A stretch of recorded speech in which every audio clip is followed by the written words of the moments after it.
Olá a todos que nos acompanham aqui no canal da Companhia na Educação. Que alegria, estamos aqui para mais uma transmissão com essas convidadas tão especiais, como a Estela e a Iris. Hoje a gente já começa a transmissão acompanhadas. Eu falei que não queria ficar solitária nessa tela para fazer esse bate-papo, esse debate tão importante, né? E tão interessante para os leitores e para os educadores, né? Hoje a gente vai debater e discutir um pouco sobre, né, a literatura para jovens ou para adolescentes, né, com as obras da Iris Figueiredo, e discutir um pouquinho a dimensão do quanto essa literatura, essas obras, ela é importante para a formação dos leitores e para a saúde mental e para se discutir a adolescência de uma maneira mais real, mais aberta, com mais conexão, né, com esses jovens e com esses adolescentes. Então, vocês já sabem que eu estou muito bem acompanhada, né,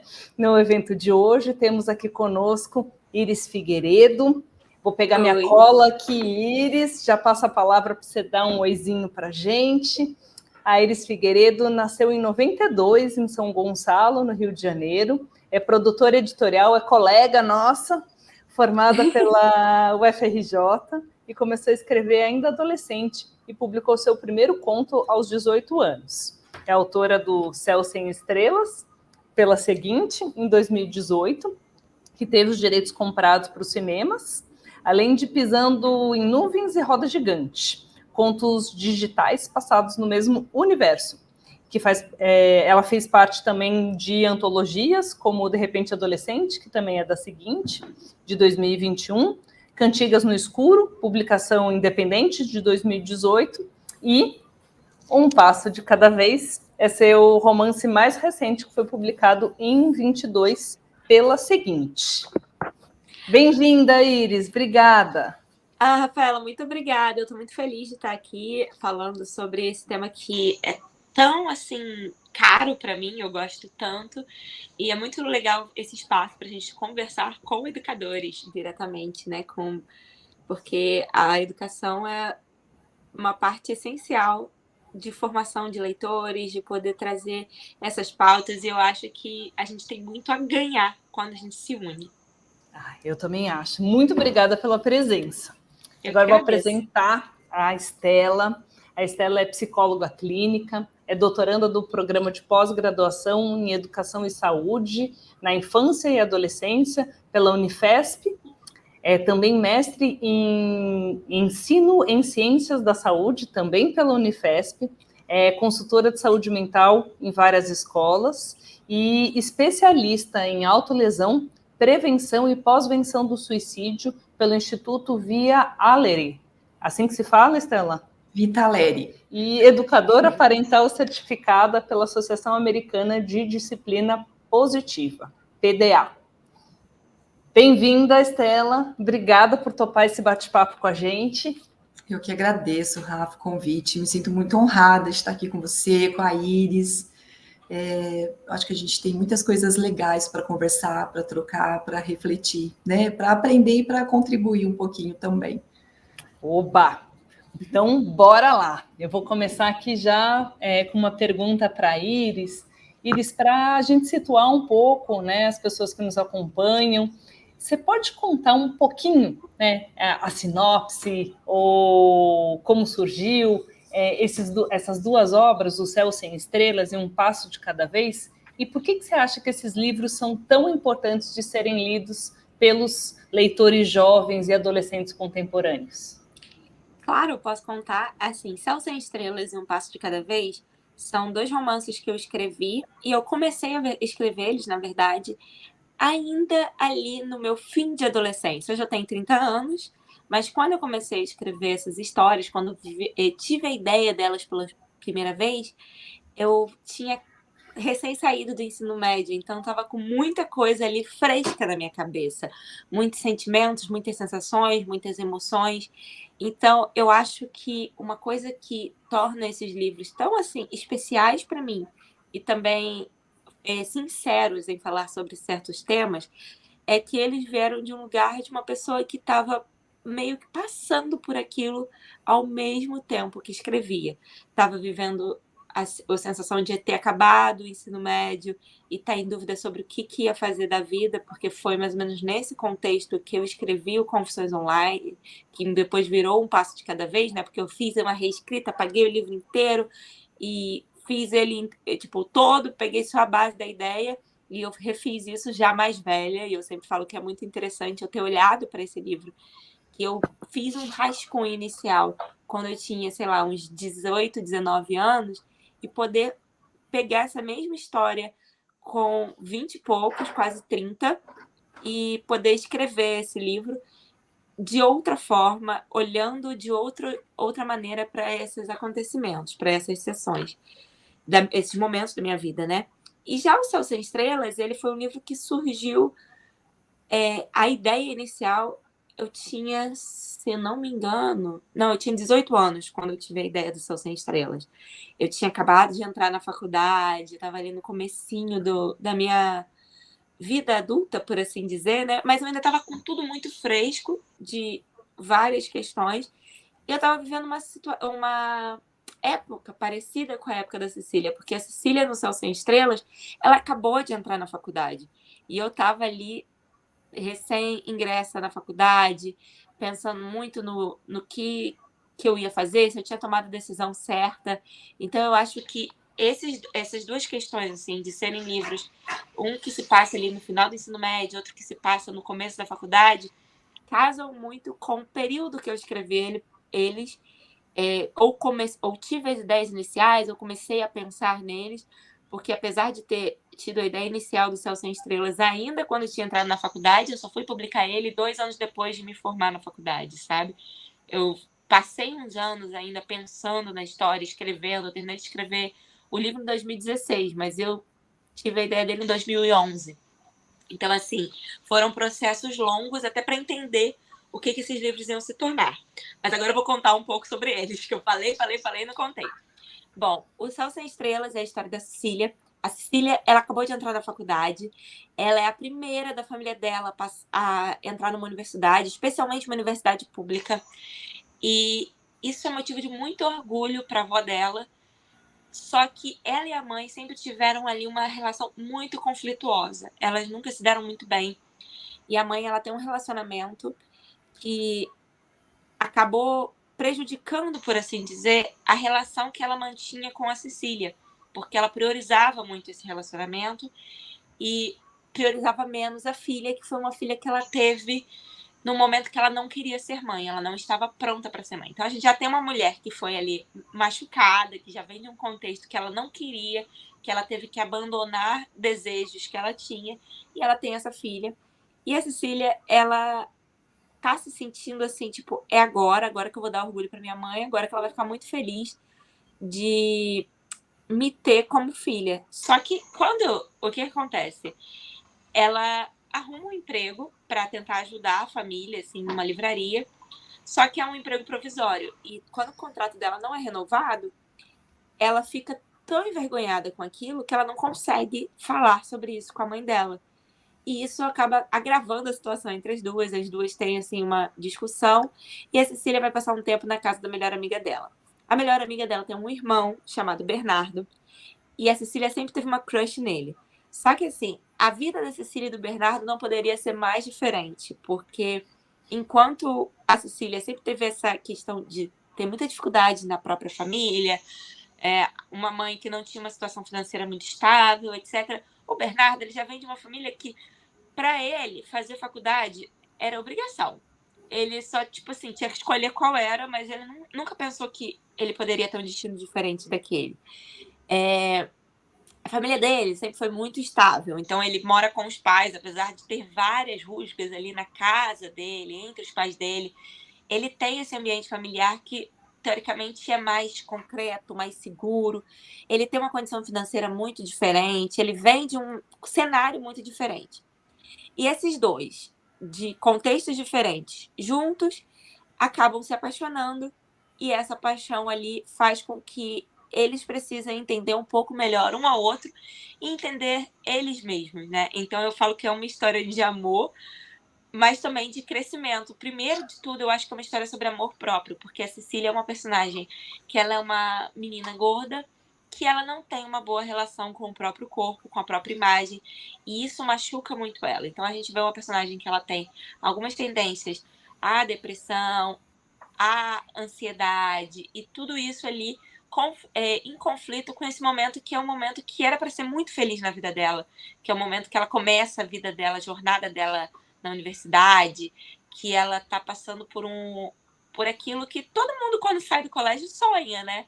Então, só que para ela fala assim, que ela sente que ela está vivendo o que ela sempre deveria ter vivido, só que ela não consegue ficar feliz e contente como ela deveria estar. E Um Passo de Cada Vez, ele já é um pouquinho antes, assim, por assim dizer. Ele é a história da Mari. A Mariana, ela tá no último ano do ensino médio e inventaram uma história sobre ela no colégio. E por causa disso, muita gente parou de falar com ela.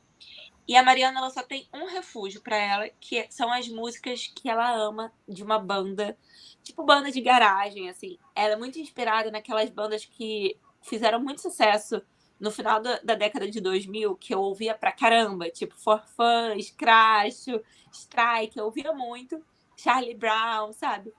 E é como se fosse uma mesma vibe, assim, NX Zero, enfim, essa vibe. E eles são uma banda de garagem que começa a fazer muito sucesso e estoura na internet.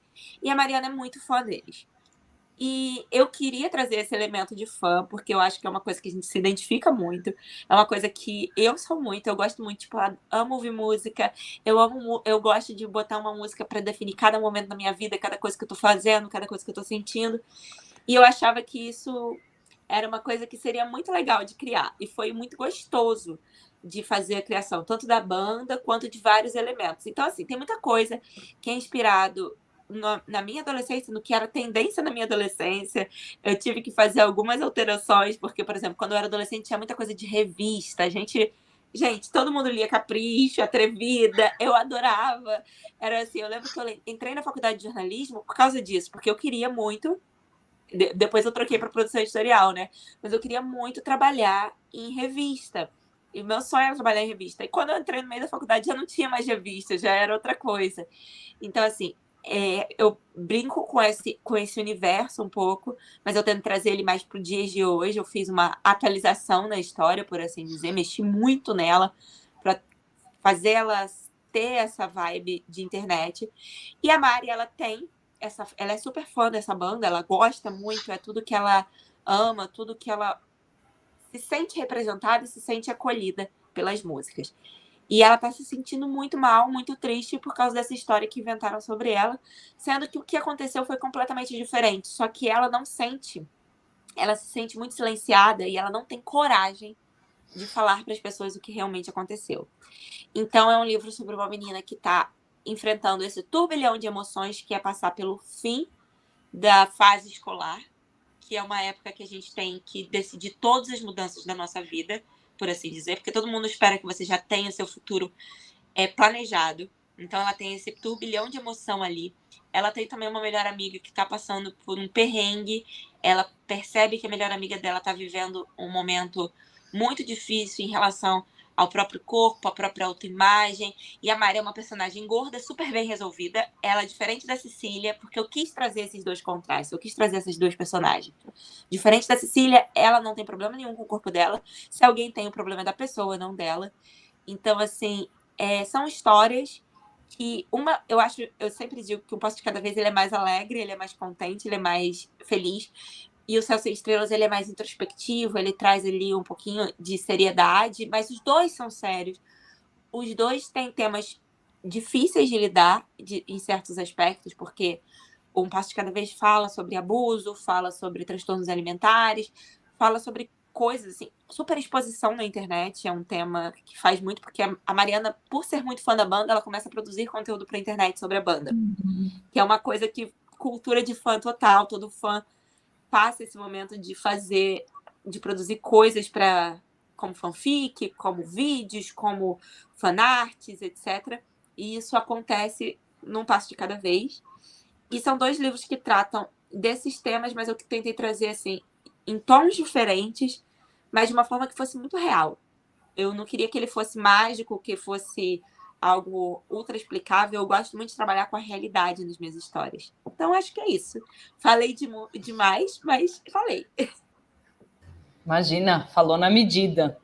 E aproveitando aqui o gancho das sinopses e das personagens, eu queria fazer uma pergunta mais conceitual para a Estela, e além de perguntar como é que foi a leitura desses livros para você, Estela, né, que trabalha, seja atendendo, né, adolescentes no consultório, seja prestando essas assessorias nas escolas, né? Mas antes da gente ir para esses comentários sobre a leitura e sobre esses ganchos, né, para a sua praxis de trabalho, qual que é a diferença, afinal, entre os conceitos de adolescência e de juventude, né? E quando a gente está pensando nos leitores, a gente fala em jovens leitores ou leitores adolescentes? Qual que seria a diferença? Só vou fazer aqui rapidamente a minha audiodescrição, antes de responder. Eu sou uma mulher branca, tenho cabelo curto, um pouco acima da altura dos ombros, cabelo escuro, castanho escuro, olhos castanhos escuros. Atrás de mim tem uma persiana bege. Eu estou no meu consultório aqui em São José dos Campos, e do lado tem 2 nichos, do lado da minha cortina. Bom, estou usando uma blusa bege. Vamos lá, Rafa, tem diferença. Assim, não existe, na verdade, um consenso quando a gente fala de adolescência, tá? Por exemplo, a Organização Mundial da Saúde, ela tem como conceito de 10 a 19 anos o sujeito adolescente e de 20 a 24 anos os jovens. Aí, quando a gente fala, por exemplo, do ECA, do Estatuto da Criança e do Adolescente, o ECA considera o sujeito adolescente aquele que vai da faixa etária de 12 a 18 anos. Aí a gente pega o Ministério da Saúde, que tem o mesmo conceito da Organização Mundial da Saúde, da OMS. Então, a gente não tem um consenso quando a gente fala. Lembrando que a adolescência não é só um marcador cronológico, né? A adolescência é um conceito histórico, social, psicológico, mas a gente tem aí esses marcadores. Então, por exemplo, a minha pesquisa do mestrado, eu trabalhei com o conceito de adolescência, o do ECA, trabalhei com adolescentes de 12 a 18 anos. Aí agora, no doutorado, por conta da pandemia, eu ia fazer pesquisa no formato online, então aí eu já escolhi o conceito da Organização Mundial da Saúde, que pega adolescente ali, o sujeito de 10 a 19. Então, como a pesquisa seria online e eu não teria como, dificultaria muito pegar a assinatura no termo de consentimento, então eu trabalhei com essa janela de 18 a 19 anos. Ampliou um pouquinho em relação ao ECA, né? Então, a gente não tem consenso, mas existe sim essa diferença, tá? Então, faria mais sentido a gente usar leitores adolescentes e jovens, tá? Porque tem aí essa diferença de acordo com esses órgãos, essas instituições, né? Então, o sujeito adolescente, ele está classificado ali dentro de uma faixa etária e o jovem acima de 20 anos, tá? De 20 ali a 24 anos. E falando um pouquinho sobre os livros da Iris, eu até estava, antes de você entrar, Rafa, eu estava até falando para ela. Eu sou psicóloga de adolescentes, adolescentes e jovens, eu atendo ali até a faixa etária de 21, 22 anos, essa galerinha que já entrou na faculdade, né? Eu me senti órfã quando eu terminei de ler Céu Sem Estrelas. Eu mandei uma mensagem para a Iris, eu mandei um direct para ela e falei: você pode me dizer agora como é que eu vou ficar sem a Cici e o B? Porque eu fui me envolvendo de uma tal maneira na história, porque eu trabalho com isso, ouvindo adolescentes, né?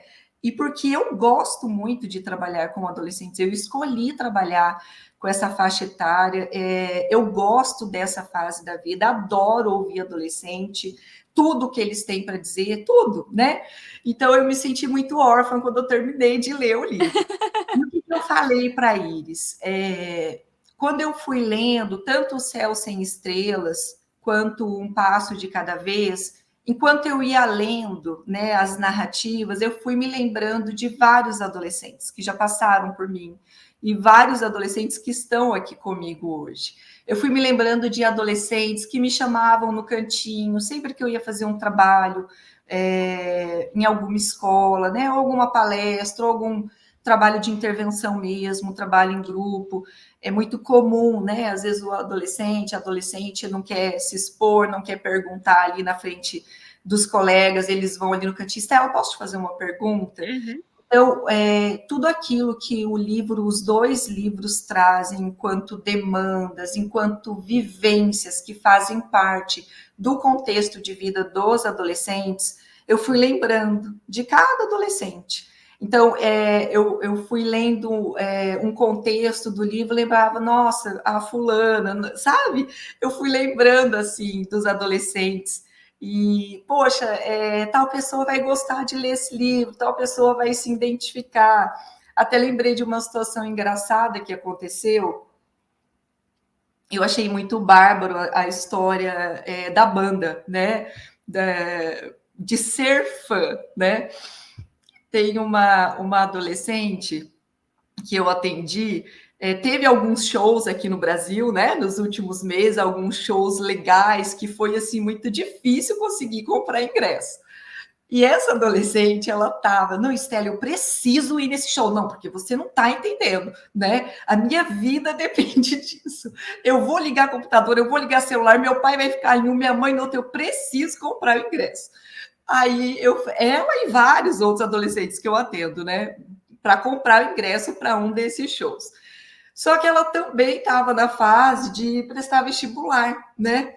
Ai, vou fazer a primeira prova tal dia. Aí ela me manda uma mensagem no WhatsApp, uma sexta-feira, umas 10h30 da noite, ela me manda: Estela, eu consegui! Aí você passou no vestibular? Não, eu consegui o ingresso do show! Aí ai, que bom, isso também é ótimo.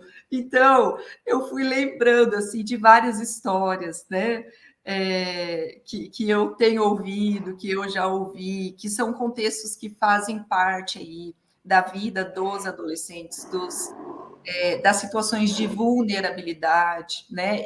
O segundo livro que eu li, Um Passo de Cada Vez, ele traz muito contexto dentro do ambiente da escola. A minha pesquisa do mestrado foi com adolescentes que fizeram tentativas prévias de suicídio, né? E dentre as falas, as narrativas desses adolescentes que eu entrevistei, alguns temas surgiram dentro da história de vida deles, da infância até a adolescência, que contribuíram, que foram fatores de risco no momento em que eles ficaram muito vulneráveis e fizeram essas tentativas de suicídio. E um dos temas que surgiu muito foi a escola, enquanto espaço de cuidado, de acolhimento, de amizade, mas também enquanto espaço aonde o adolescente pode sofrer bullying e como um espaço ansiogênico, um espaço de dor. E isso é muito interessante, né? Então, o contexto, as demandas que o livro traz são demandas que a gente vê ali dentro da escola, né? Onde tem uma concentração grande, diária, de várias horas, de adolescentes ali da mesma faixa etária.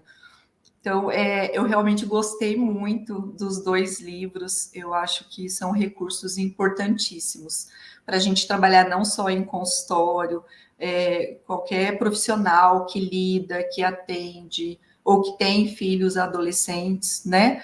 E especialmente no âmbito da educação, né? Enquanto recurso, enquanto estratégia, para a gente falar de assuntos difíceis, né? Eu penso que o livro é um ótimo recurso, uma ótima estratégia, sobretudo para a gente conversar, refletir, dialogar sobre assuntos difíceis. É muito legal ouvir você falar isso, e é muito interessante, porque é verdade. Eu lembro que o espaço escolar, para mim, era um espaço que me causava muita ansiedade quando eu era mais nova. Era um espaço que, em certos momentos, era difícil de ir, era difícil de estar, e é uma coisa que eu escuto muito dos meus leitores, né? De tipo, eu tenho que estar todo dia lá e às vezes eu não me sinto acolhida, eu não me sinto bem-vindo, eu me sinto estranha, como se eu estivesse ali deslocado. E isso era uma ânsia que, quando eu escrevi a primeira versão desse livro, ela era minha, de um incômodo que era muito recente meu, de sentir que o colégio me entristecia, por assim dizer, porque eu não me sentia bem-vinda, eu não me sentia confortável em estar naquele espaço. Mas depois eu pude também, fazendo esse livro ser um passo de cada vez, eu pude trazer também o meu olhar de hoje quando eu escuto os relatos dos meus leitores falando sobre isso. Porque ao longo dos anos, muitos compartilharam situações que eles viveram na escola, em que em alguns momentos eles se sentiram sozinhos, isolados, eles achavam que não tinham como pedir ajuda, como ter esse recurso, assim, né? Esse apoio. E a minha ideia com a história, com as coisas que eu escrevo, é eles entenderem que eles não estão sozinhos, que muitas vezes o que a gente sente é algo que outras pessoas também sentem, e que quanto mais a gente guarda pra gente, mais difícil é, mais doloroso pra gente vai ser, né? Então eu gosto de incentivar, a partir do que eu escrevo, a partir do que eu falo com meus leitores, que eles não se isolem, que eles não guardem muito para eles. Porque quanto mais a gente se isola, mais aquela dor vai criando raízes, por assim dizer, né? Vai ficando mais difícil. Então, eu gostei muito do que a Estela falou. Ela fala com muito mais propriedade do que eu seria capaz de falar sobre esse tema. Mas é isso, assim, eu gosto de escrever para essa faixa etária exatamente porque eu sinto que esse acolhimento é muito importante e que muitas vezes a gente finge que não está ouvindo, ou a gente diminui os problemas porque a gente acha que problema só existe para quem está preocupado com os boletos. Então você só tem escola para se preocupar, então não tem problema. Sendo que muitas vezes é nessa fase que muitos deles vão enfrentar os principais problemas que vão carregar para a vida inteira. Que serão feridas que, se não forem tratadas naquele momento, vão ser feridas que vão afetar todas as relações que eles vão ter enquanto adultos, durante toda a fase adulta, em toda a fase da juventude, e às vezes vão reproduzir e causar feridas em mais pessoas. Vou aproveitar que essa deixa de vocês falando sobre a escola, né, e sobre a adolescência. A gente percebe um esforço recente, né, nas reflexões em torno da educação e mesmo nos documentos, né, que regem a educação no Brasil, que tem uma percepção e um interesse e uma diretriz de se aproximar dos adolescentes ou dos jovens, dos estudantes reais, né? Isso está expresso na BNCC, já como diretriz para os anos finais do fundamental e também para o médio. Mas ainda assim, a gente percebe, é muito forte, né, nas escolas, uma dificuldade muito grande em lidar com os jovens, né, e com os adolescentes reais, né? E quando eu falo em adolescentes e jovens reais, a gente está falando do ônus e do bônus, né, dessa fase da vida, né? Das experiências inaugurais, de uma, como a gente pode dizer, o enfrentamento às figuras de autoridade. A gente está falando de descoberta da sexualidade, a gente está falando de ansiedade, de intensidade, né, com que as primeiras experiências são vividas. A gente está falando de transtorno alimentar, de transtorno de imagem, de ideações suicidas, a gente está falando de bullying e a gente está falando também de alegria e de descoberta, né? Mas tudo isso acaba sendo visto pela escola como um tema tabu. E pela escola e muitas vezes pelas próprias famílias, né?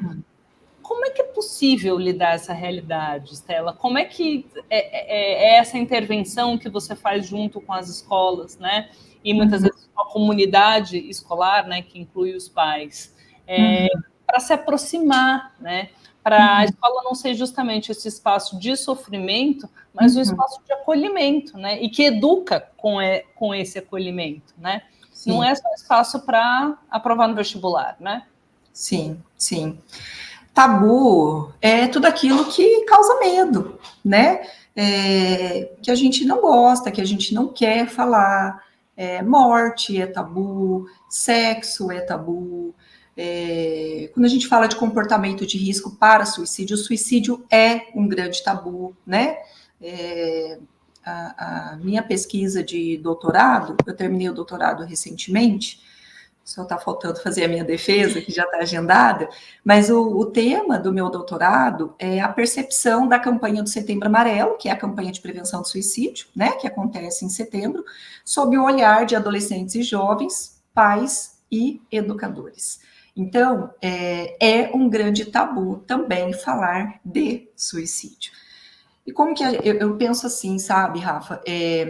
Nós somos ensinados, encorajados desde muito pequenos a aprender todas essas disciplinas que, claro, elas são importantes para a nossa formação enquanto pessoa, enquanto sujeito, né? Matemática, português, história, física, enfim, todas as disciplinas que nós aprendemos na escola. Mas nós temos falhado muito em relação às nossas emoções. Ninguém nos ensina sobre elas. Eu vejo adolescentes, não acontece só com as crianças, mas adolescentes que eu recebo aqui no consultório, com 16, com 17 anos, que não consegue nomear aquilo que sente. Não consegue se expressar, não consegue falar, não consegue identificar mesmo aquele sofrimento, aquela angústia que sente muitas vezes na escola, que faz com que eles saiam da sala para ir para o banheiro, ou chorar, ou praticar comportamento autodestrutivo, se machucar, né? Então, infelizmente, a gente ainda tem deixado muito de lado as questões relacionadas às nossas emoções, que é uma das inteligências muito importante que a gente tem deixado de lado, né? Eu falo sempre, Iris, que vai chegar um momento da carreira em que o engenheiro, ele não vai fazer uma conta de cabeça, ele não vai precisar fazer isso, porque a gente tem calculadoras, a gente tem máquina para fazer isso. No entanto, ele vai precisar lidar com pessoas, com vários tipos de personalidade, com vários perfis. Ele vai precisar, muitas vezes, trabalhar sob pressão, né? Com prazos, com entregas. Então, a inteligência emocional, ela é importante. Infelizmente, a gente ainda tem deixado muito de lado. E o que eu penso em relação aos profissionais da educação no contexto da escola? Por que esse medo, essa dificuldade, muitas vezes, de falar sobre essas questões, de trabalhar essas questões dentro da sala de aula, como, por exemplo, usando o seu livro, né, como um grupo, mediando essa conversa ali com os estudantes, para a gente falar, por exemplo, de bullying, a importância dos amigos na vida do adolescente, né, entre outros temas aí tão importantes que você trouxe. Eu sinto que esses profissionais, eles precisam ser formados para isso. Os profissionais da educação, eles não foram formados para lidar com essas demandas. Então, sempre que eu vou fazer um trabalho na escola, nas escolas, eu escuto muito isso dos educadores, né? Mas, Estela, a gente não sabe o que fazer, a gente não sabe como lidar, né? Então, nós precisamos formar, nós precisamos ajudar esses profissionais, não só os profissionais da educação, e que o nosso foco aqui é o contexto da escola, né, no ambiente da escola, mas a gente precisa ajudar esses profissionais, formá-los, para que eles tenham mais tranquilidade para lidar com esses temas, para trazer essas temáticas para o ambiente da sala de aula. Então, os profissionais, eles não recebem esse tipo de informação na graduação deles, né? Eu falo, assim, como profissional de saúde também, como psicóloga clínica, eu trabalhei muitos anos também como psicóloga hospitalar, profissionais da saúde também precisam dessa formação, né? Nem todo psicólogo, nem todo psiquiatra sabe lidar com um comportamento autodestrutivo, sabe lidar com um comportamento de risco para o suicídio. Imagina um profissional da educação. Então, a gente precisa ajudar esses profissionais, né? Você falou que nem todo psicólogo, nem todo às vezes nem todo psicólogo sabe lidar com isso, e eu já tive experiências de de fazer acompanhamento com psicólogos que não sabiam lidar com essa situação, que chegavam e acabava que trazia para mim mesma um conflito que eu estava indo ali ser tratada. Então, se a própria formação de saúde mental não está contemplando, não está formando aquelas pessoas para lidar com essas questões, com esses problemas que vão aparecer no dia a dia, imagina, então, uma formação de educação que a gente sabe que costuma ser muito sucateada no Brasil e não tem exatamente os quadros específicos, a grade específica para lidar com isso. Então, uma questão que eu vejo muito dos meus próprios leitores e que eles vêm conversar comigo muitas vezes é que eles sentem que dentro da escola eles não têm espaço para falar daquilo e que muitas vezes o adulto fica com medo de que ele escute falar sobre determinados assuntos, sabe? De que ele leia sobre determinados temas. Só que a gente tem que pensar em como esses temas estão chegando para eles. Vão chegar de qualquer forma. Isso é uma coisa que eu sempre falo. Eles vão saber que isso acontece e se eles não souberem por um relato, eles vão saber porque eles estão sentindo aquilo. Então, se a gente pode mediar como essas informações chegam, mediar como esses sentimentos são administrados nesse momento, eu acho que é o essencial, é uma das coisas principais que a gente deveria estar fazendo, né? Ter uma mediação, ter esse tema sendo tratado com responsabilidade. Porque ignorar, fingir que ele não existe, não adianta nada. Ele vai continuar existindo, ele vai continuar doendo. E quanto mais você finge que não existe, mais você tem problemas. Em questão de sexualidade, em questão de ideações suicidas, em questão de transtornos alimentares, em questão de vários tópicos. Luto, divórcio. Tem família que passa por um divórcio e o filho não é comunicado em momento algum. Ele é como se fosse um elemento à parte, só que ele não é parte do seu casamento, por assim dizer, no sentido de, tipo, ele não assinou um papel para se casar, mas ele faz parte daquele núcleo familiar, ele faz parte daquela relação, ele é fruto daquilo, e tudo aquilo afeta ele, de certa forma. Então, não adianta fingir que, não, ele ainda é muito novo para entender sobre isso, então a gente simplesmente vai fingir que isso não acontece. Isso não ajuda, não é saudável para nenhuma das partes envolvidas. É penoso para os pais, é penoso para os educadores e mais ainda para os adolescentes que estão vivendo essa situação. Sim, é exatamente isso. E é bem o que você falou, né? Não tem como fingir que isso não está acontecendo e jogar embaixo do tapete, porque as demandas estão ali, né? O adolescente que está aí vulnerável psicologicamente, que está em sofrimento, isso tem um impacto no aprendizado dele. Então, a gente, enquanto comunidade escolar, né, enquanto profissional da educação, enquanto pai, mãe de adolescente, enquanto sociedade no todo, não tem como separar, né? Eu penso que sim, isso é assunto para as escolas, porque a escola não é o lugar onde a gente frequenta só para ser formado intelectualmente. Ali a gente é formado enquanto cidadão, enquanto sujeito, enquanto pessoa, com tudo aquilo que a gente tem de humano, de subjetividade. Então, além do impacto, né, do adolescente, da criança que está ali em sofrimento emocional, isso vai ter um impacto no aprendizado. Tem vários artigos que falam sobre isso. Então, não tem como a gente fingir que não está acontecendo, não, isso não é para mim, isso não é da escola. Sempre que eu faço trabalho nas escolas, eu gosto de tranquilizar os profissionais assim, gente, olha só, vocês não serão responsáveis por fazer, por exemplo, o manejo do comportamento de risco por suicídio. Quem vai fazer isso é o profissional de saúde mental capacitado para tal demanda, ok? Porque os profissionais, eles, Estela, mas calma, né? Vocês não serão os responsáveis por fazer esse manejo. No entanto, é muito importante que, enquanto comunidade escolar, vocês tenham um mínimo de informação, de orientação para ajudar, para identificar, para levar para a coordenação, para chamar essa família, para que juntos a gente possa buscar outros recursos e fazer os encaminhamentos devidos para ajudar aquela criança ou aquele adolescente em sofrimento, aquele jovem.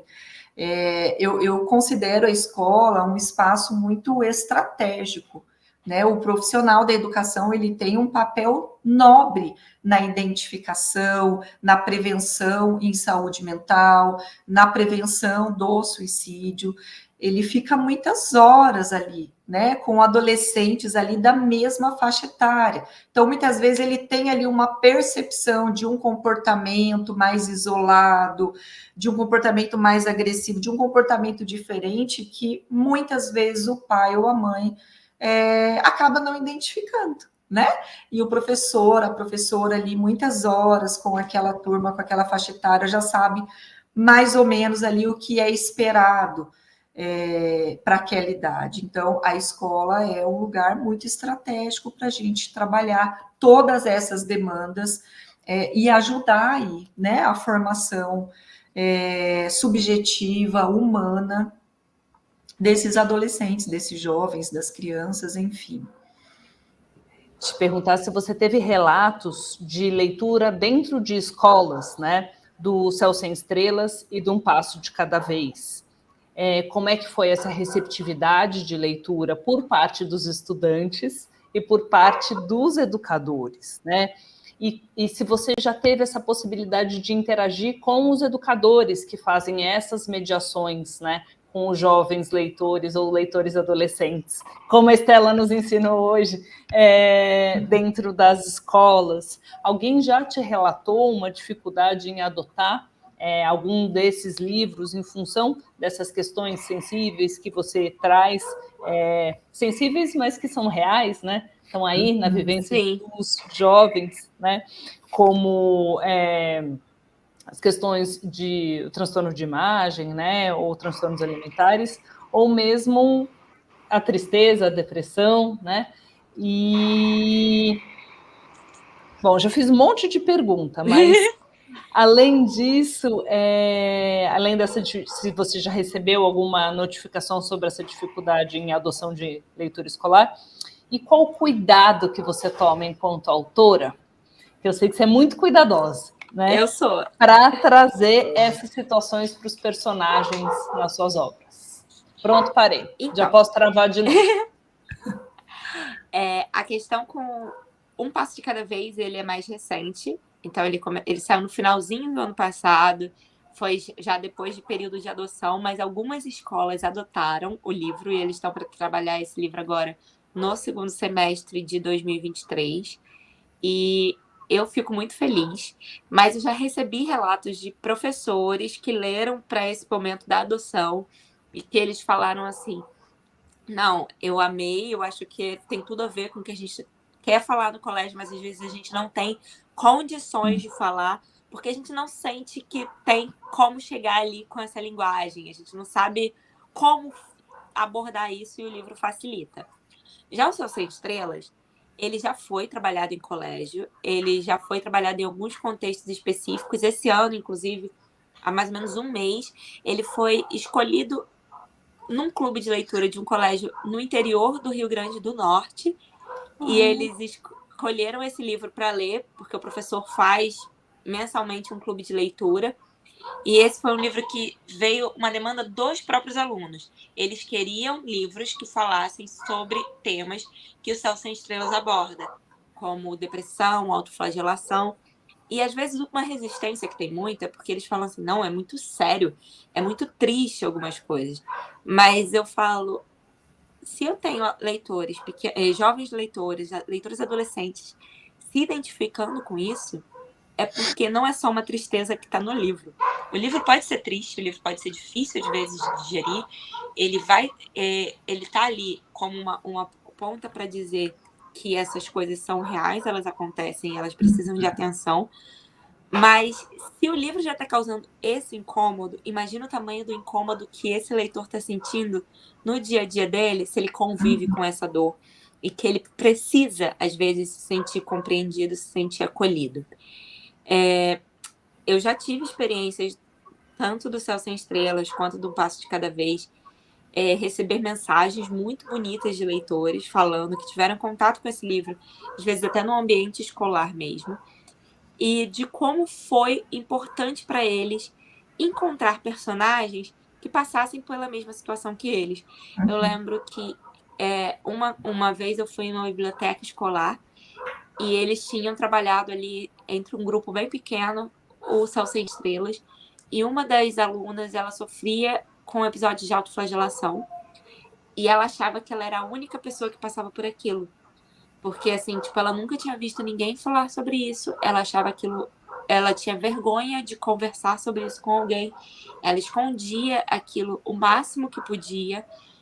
E foi a partir da leitura do livro que ela conseguiu chegar dentro do ambiente escolar e pedir ajuda a uma psicóloga na escola, que a partir dali conseguiram acionar toda a rede de apoio que essa adolescente precisava para tratar desse problema. E eu lembro de visitar o colégio, de ouvir a conversa e de ouvi-la falando sobre isso comigo e ela chorando e falando muito obrigada, porque eu achava que eu não tinha como pedir ajuda para alguém.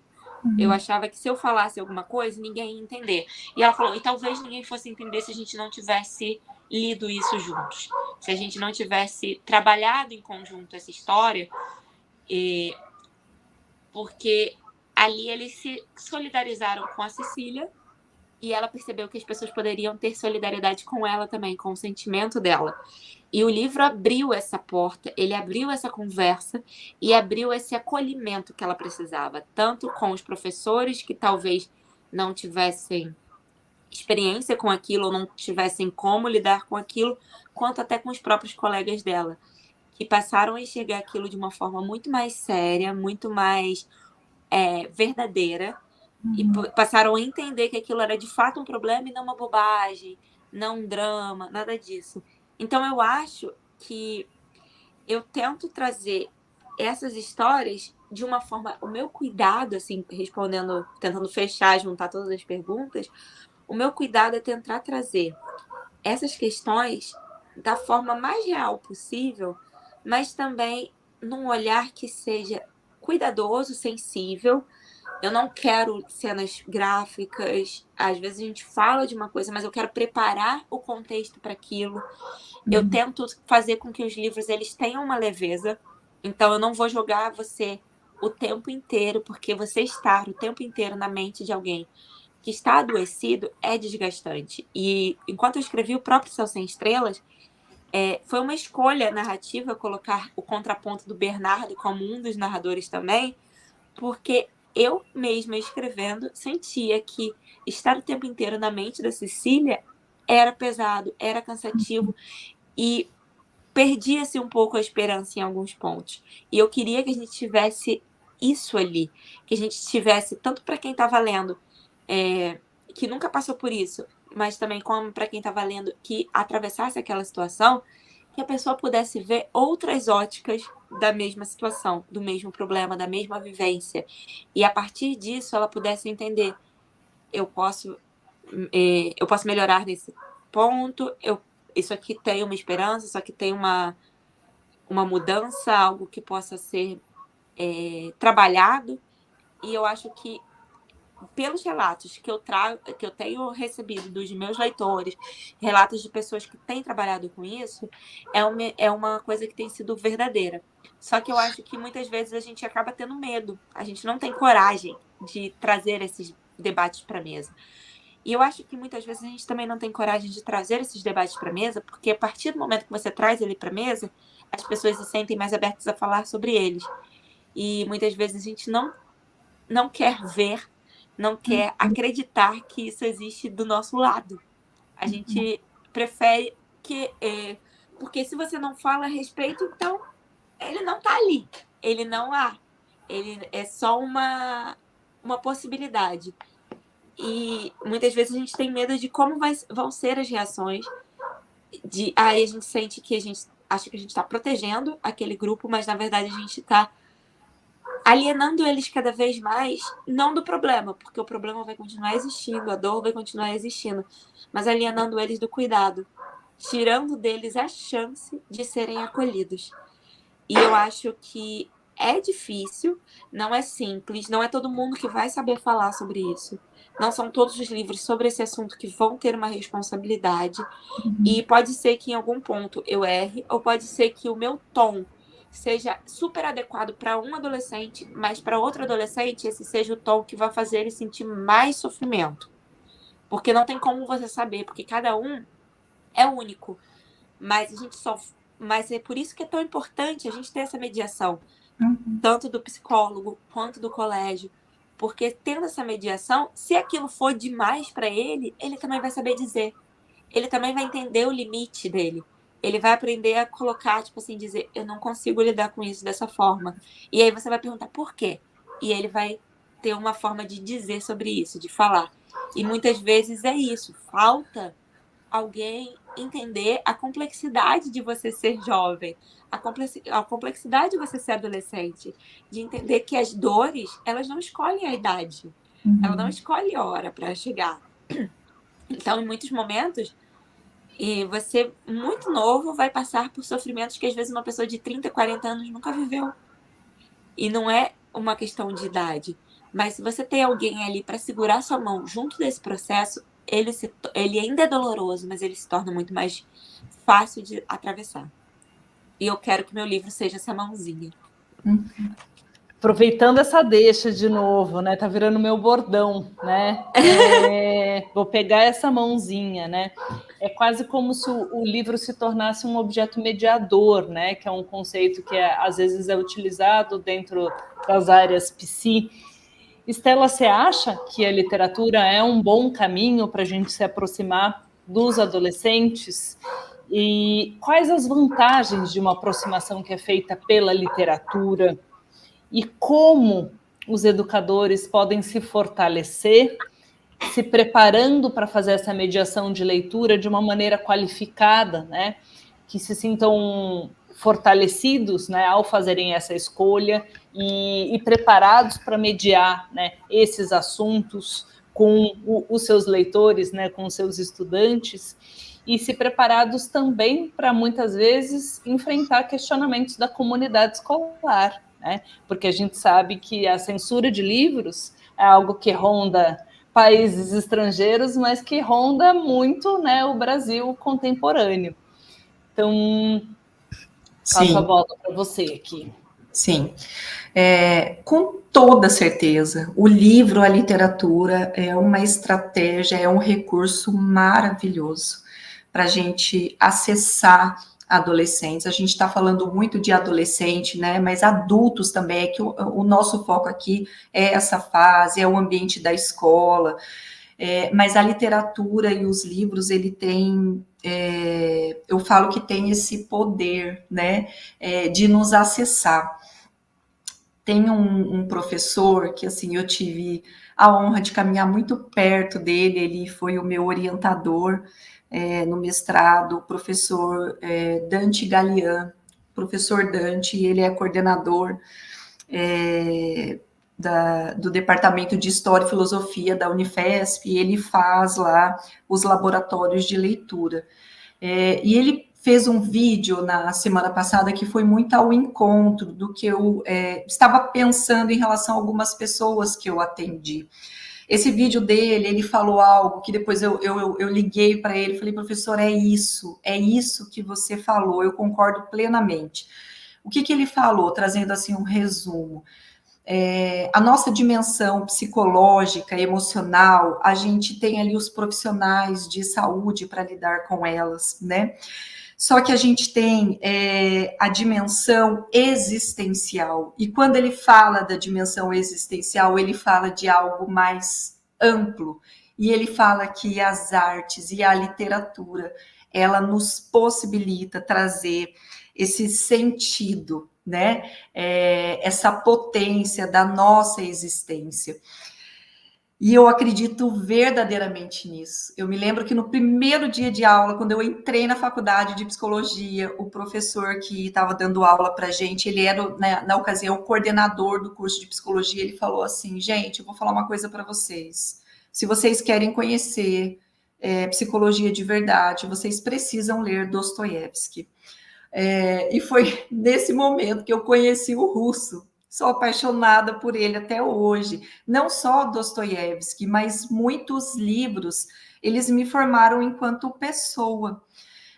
Muitos livros, eles têm uma parte muito significativa em quem eu sou hoje, como mulher, como mãe, como profissional, porque ele nos alcança, né? O livro, e o professor Dante, ele fala muito sobre isso, ele tem essa possibilidade de trazer aquilo que a gente tem de mais humano. O livro, ele faz com que a gente se identifique. Então, a Iris contando, né, de falas que ela ouviu de adolescentes, a gente se identifica com personagens, a gente se identifica com as dores daqueles personagens, a gente se identifica com as alegrias, com as dificuldades. Então, o livro, a literatura tem essa potência, né? De trazer essa identificação dos nossos conflitos, das nossas mazelas, mas também da nossa resiliência, da nossa potência, o nosso poder criativo, até no momento muito difícil da nossa vida. Então, eu sou muito a favor, né, de ter o livro, a literatura enquanto recurso. Como que eu penso que os profissionais, né, os educadores, eles podem se preparar? Eu penso que, num primeiro momento, é conhecer o livro que eles escolheram, né? Eu penso que o livro, ele tem que conversar com o contexto de vida dos adolescentes. Eu sou mãe de 2 adolescentes também, né? O meu filho mais velho, ele tem 15 anos, e às vezes ele fala assim para mim, mãe, por que, mãe, que eu tenho que estudar isso? Nunca na minha vida eu vou usar isso. Mãe, para que eu tenho que aprender isso? E muitas vezes eu acabo concordando com ele, né? Por que que ele fala isso? Porque muitas vezes o conhecimento, ele não é passado, ele não é ensinado de maneira que faça sentido para o dia a dia dos adolescentes. Então, por isso que não faz sentido, né? Ele fala, eu nunca vou usar isso, porque não casa, né? Para que eu vou usar isso? E a partir do momento que o conhecimento ele faz parte do dia a dia dos adolescentes, a partir do momento que a gente oferece uma literatura, um contexto, um tema, um problema que é de interesse, que faz parte da vivência deles, que faz parte daquilo que eles escutam dos colegas. Às vezes o adolescente ele não pratica autolesão, mas ele tem lá um amigo, uma amiga que está praticando e está desabafando com eles, mandando foto, inclusive, porque os adolescentes fazem isso. E muitas vezes eles falam para mim, Stella, minha amiga me falou tal coisa, o que eu faço? Né? Então, o profissional, ele precisa trazer literatura, trazer histórias, trazer livros que faça parte do interesse dos adolescentes, do contexto de vida, daquilo que eles estão vivendo ali, enquanto conflito, enquanto dificuldade. Eu falo sempre que a gente precisa ouvir os adolescentes e considerar também, muitas vezes eles são subestimados, né? Às vezes o profissional quer trabalhar uma literatura, não, mas eles não vão se interessar, não vão entender, e muito pelo contrário. Adolescente é criativo, adolescente é potente. Eu falo que se a gente pegar 10 adolescentes, colocar numa sala da maior multinacional do Brasil, eles vão trazer soluções ali que nenhum CEO nunca pensou, porque é isso que eles são. E é isso que a gente tem que aproveitar, instigar, favorecer para eles. Então, a gente precisa considerar também, além de conhecer a literatura que a gente quer trabalhar, né, no contexto de sala de aula, a gente precisa ouvir esses adolescentes, trazer contextos que fazem parte do dia a dia deles, não subestimá-los, não julgá-los. A gente pode começar com textos curtos, né, com crônicas, com contos, mas enfatizando a potência mesmo desses textos mais curtos, depois oferecer uma literatura mais densa, um livro, e principalmente ofertar esse espaço. A Iris falou sobre, mas o livro é triste. Gente, ok, né? Se ninguém nunca falou, vamos falar. Vou falar como psicóloga. Uhum. A tristeza é uma emoção que todos nós temos. Crianças, adolescentes, idosos, faz parte da nossa vida. E é uma emoção que a gente tem tanta dificuldade de lidar, né, Estela? A gente tem muita dificuldade de abraçar e acolher e entender nossos sentimentos. E eu acho que a literatura nos dá essa possibilidade. Sim, e faz parte. Eu falo que emoção é emoção e ponto. Não tem emoção ruim, bonita, feia, certa e errada. Existem emoções que são mais agradáveis e emoções que são desagradáveis de sentir. Mas precisamos aprender, precisamos lidar e nos permitir sentir cada uma delas. E que bom se o adolescente ele se identificou com a história da Ceci e ele teve ali na sala de aula um espaço cuidadoso, um espaço seguro, onde tem um adulto que possa mediar, de repente, identificar um sofrimento ali, porque o livro ele traz essa possibilidade, essa via de expressão. O adolescente fala o tempo todo, às vezes não é pela palavra, às vezes é por uma escrita, às vezes é por um livro. Olha, professor, eu li esse livro e eu me identifiquei, e a gente precisa estar atentos aí a todo tipo de comunicação que eles têm. E se preparar, né? Então, talvez o medo dos profissionais, mas eu vou levar esse assunto e vai começar a vir e vai...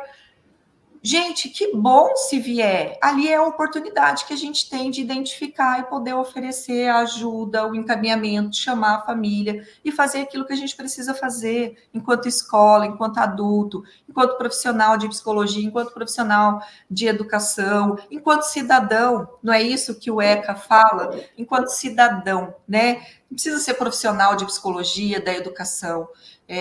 Quando a gente vê na rua, em qualquer lugar, uma criança, um adolescente que está sofrendo violência, que está sendo tolhido em seus direitos, enquanto cidadão, a gente tem a obrigação de fazer algo. Então, a gente se prepara, a gente vai ler aquele livro, mas espera aí, o livro aqui está falando sobre autolesão, mas o que é isso? Deixa eu conhecer, eu vou estudar um pouco mais, eu vou ler um pouquinho sobre autolesão. E, mais uma vez, eu volto naquilo que eu disse em relação à formação que eu faço nas escolas.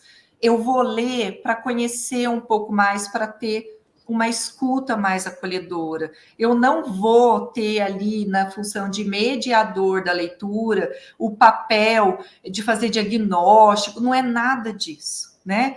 Muitas vezes o que a gente precisa é treinar uma escuta acolhedora, cuidadosa e respeitosa. Muito mais do que, mas o que eu vou responder? O que eu vou falar? A gente não tem que ter resposta para tudo, até porque não temos resposta para tudo nessa vida. E muitas vezes... Desculpa, Estela. Imagina. Mas é que muitas vezes o adolescente ele nem quer resposta, ele quer só escuta. Ele quer o acolhimento. Isso, é isso mesmo. Eu falo muito isso nas escolas. O fato da gente se preparar, e vai muito ao encontro daquilo que a Iris falou.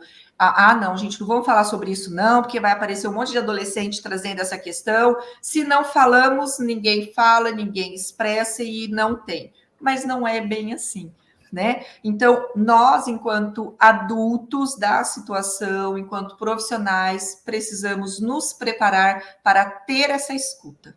Uhum.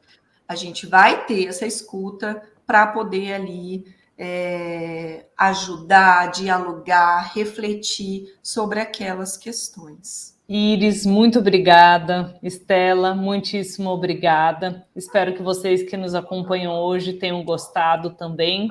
E os livros da Iris estão disponíveis aí nas livrarias de todo o Brasil, no site da Companhia das Letras e nas livrarias virtuais. e a gente se vê na próxima live e programação aqui no YouTube da Companhia na Educação. Muito obrigada e até a próxima. Beijo, gente. Obrigada.